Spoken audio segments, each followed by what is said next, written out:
Tonight, we drift back to the early years of a young nation, where vast stretches of the American continent lay unmapped and unknown to those newly arrived from Europe. Our story is about Meriwether Lewis, soldier, secretary, explorer, and ultimately, a man caught between triumph and tragedy. With his friend, William Clark, he led one of the greatest expeditions in American history. Their journey revealed the breadth of a continent, the challenges of wilderness, and the deep endurance of the human spirit. So settle in, take a breath, and let us wander together into the past. Meriwether Lewis was born in 1774 in Albemarle County, West Virginia. His childhood was steeped in the rhythms of the frontier.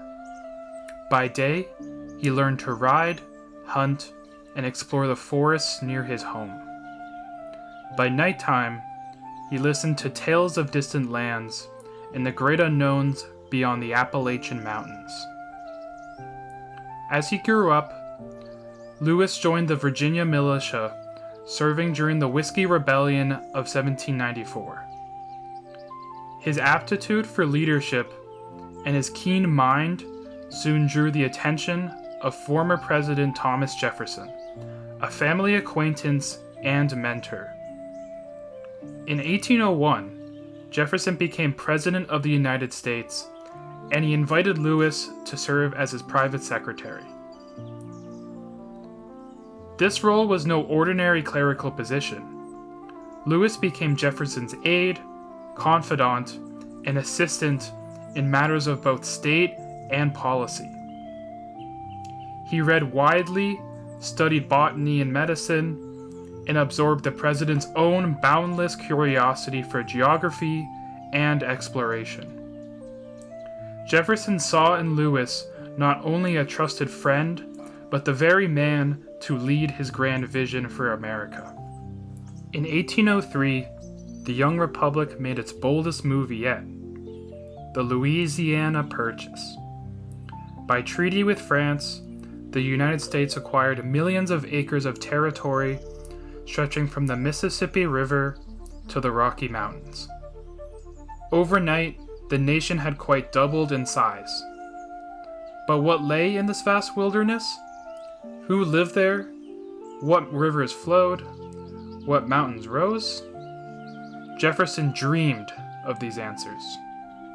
And so, he turned to Meriwether Lewis.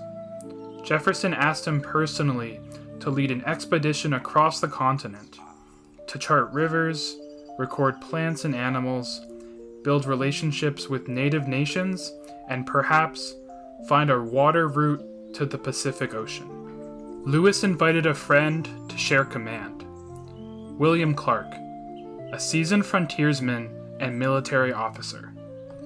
Together, they recruited what became known as the Corps of Discovery, a band of about 40 men chosen for their strength, skill, and endurance.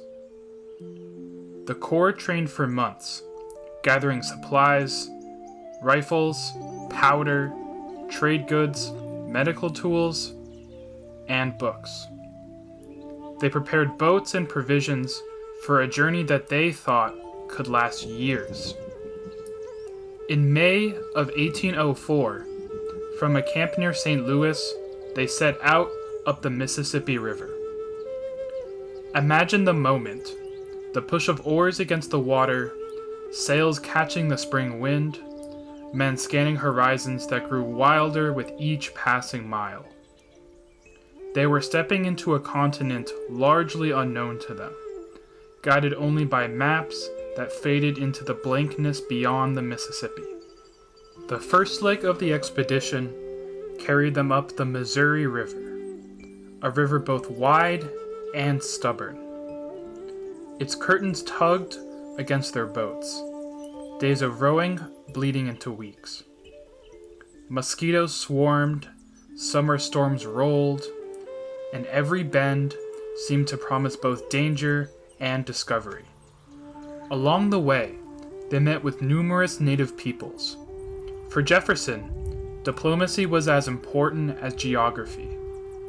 The Corps offered gifts and sought alliances.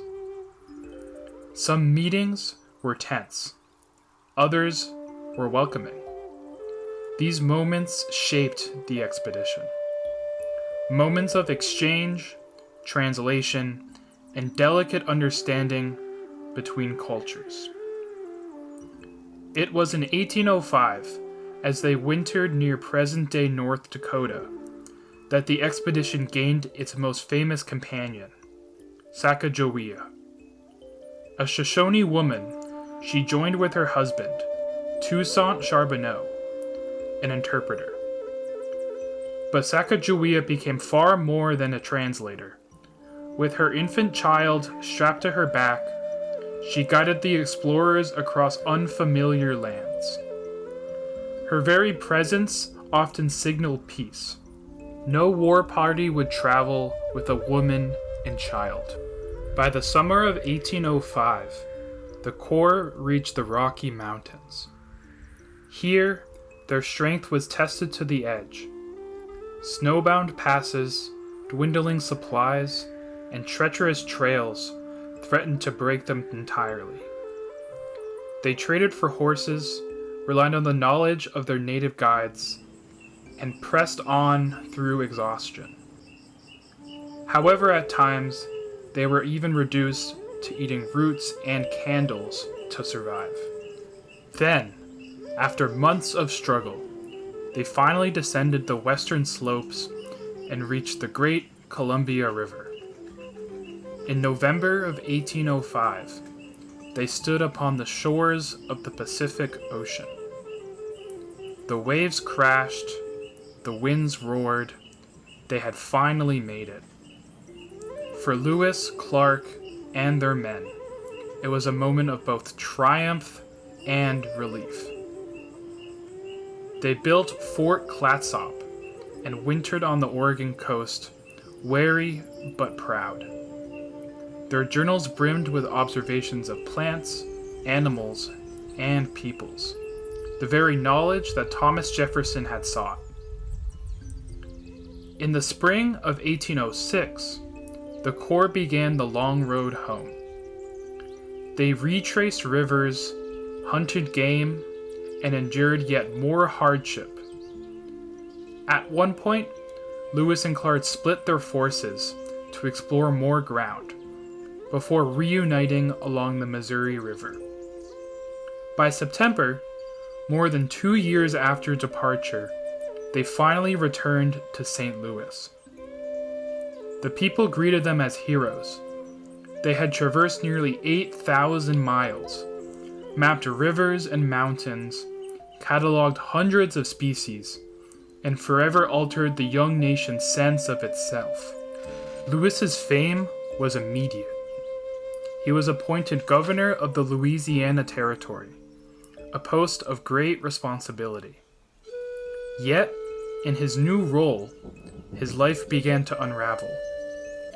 The discipline and purpose of the expedition gave way to financial disputes, political enemies, and the heavy burdens of bureaucracy.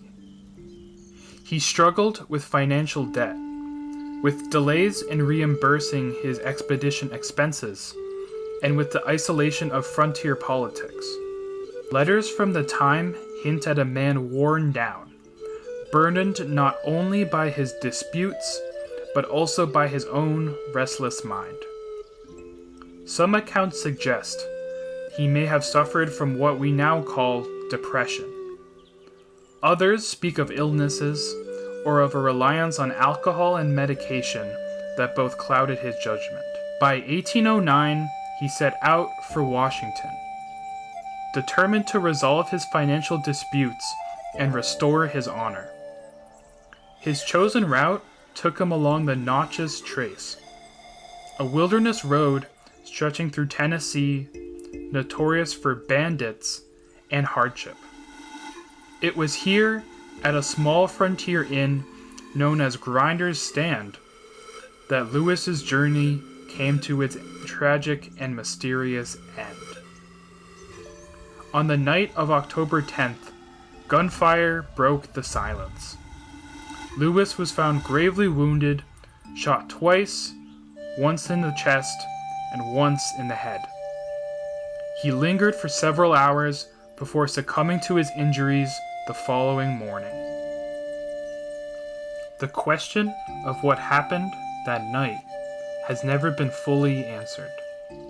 Many contemporaries believed Lewis took his own life, overcome by both despair and illness. But others doubt this. Could an experienced soldier, a man of both survival and resilience, truly have chosen such an end? Some pointed to the dangers of the trace.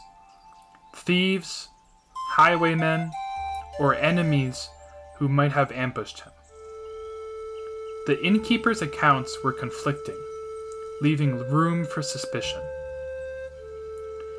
In the aftermath, his fellow close friend, William Clark, mourned deeply, describing Lewis as a man of valor, of firmness, and integrity, and declaring that he was worthy of a better fate.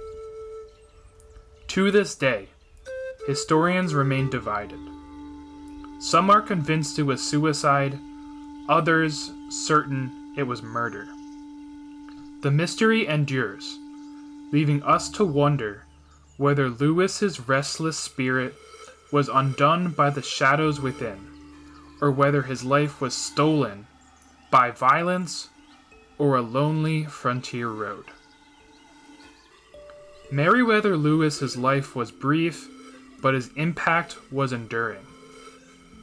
The expedition with William Clark reshaped the map of America, opened new chapters of knowledge, and revealed the immensity of the land that stretched to the Pacific Ocean.